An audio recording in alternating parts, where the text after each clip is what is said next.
Labdien! Mēs atrodamies Rakstniecības un mūzikas muzeja lasītavā.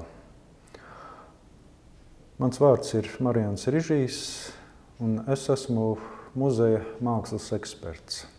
11. augustā Latvija atzīmē Latvijas brīvības cīnītāju dienu.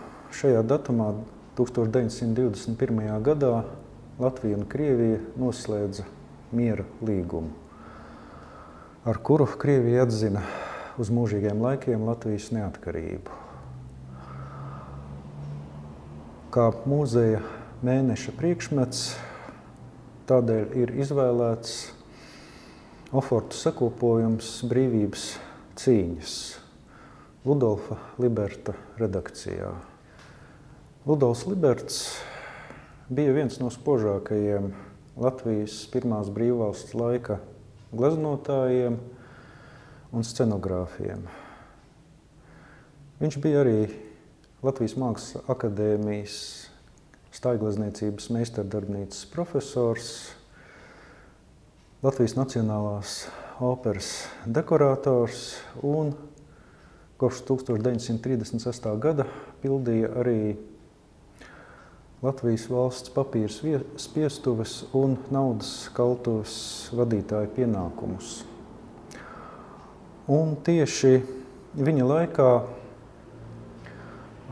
šī spiestuve izdeva vairākas ievērojamas monogrāfijas un arī mākslas izdevumus, pie kuriem arī pieskaitāms šis grafikas sakopojums.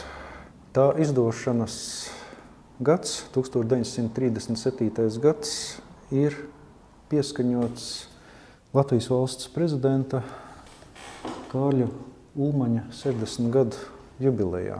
Šis izdevums ir prasmīgi režisēts. Tā sākumā ir liktas brīvības cīņu vadoņu prezidenta Kārļa Ulmaņa, ģenerāļa Jāņa Baloža un pulkveža Oskara Kalpaka ģimenes. Pārējās izdevuma daļas veido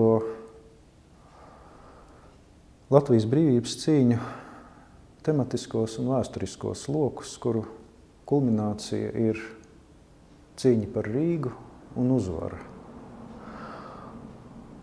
Ielūkojoties šajā ofortu sakopojumā, atklāsies neviens vien pārsteigums. Starp 18 māksliniekiem, kas ir veidojuši šos ofortus, ir skatāms gan stabilais Sigismunda Vidberga un Niklaus Trunkes devums, gan godprātīgs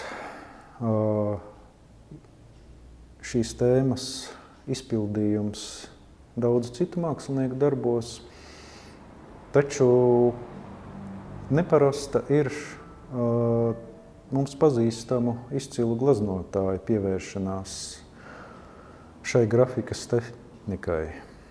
Viens no šādiem darbiem ir gleznotāja Eduarda Kalniņa oforts pozīcijās. Un krājuma nobeigumā liktais paša Ludolfa Liberta darbs Uzvaras vainags. Taču vislielākais pārsteigums nezinātājiem varētu būt Kārļa Padaga vienīgais zināmais oforts no Kaujas, gleznotāja Jāņa Tīdemaņa oforts Kauja Daugavmalā. Šie abi darbi teju ideālās proporcijās apvieno tēmas skarbo heroismu ar abu mākslinieku unikālo un spilgto izteiksmes veidu. Izdevuma autoru tālākās dzīves gaitas miniatūrā atspoguļo arī Latvijas vēstures lūzumus. Lielākā daļa mākslinieku karam beidzoties dodās trimdā un savu turpmāko dzīvi aizvada ārpus Latvijas. Tā skaitā arī pats izdevuma idejas autors Ludovs Liberts.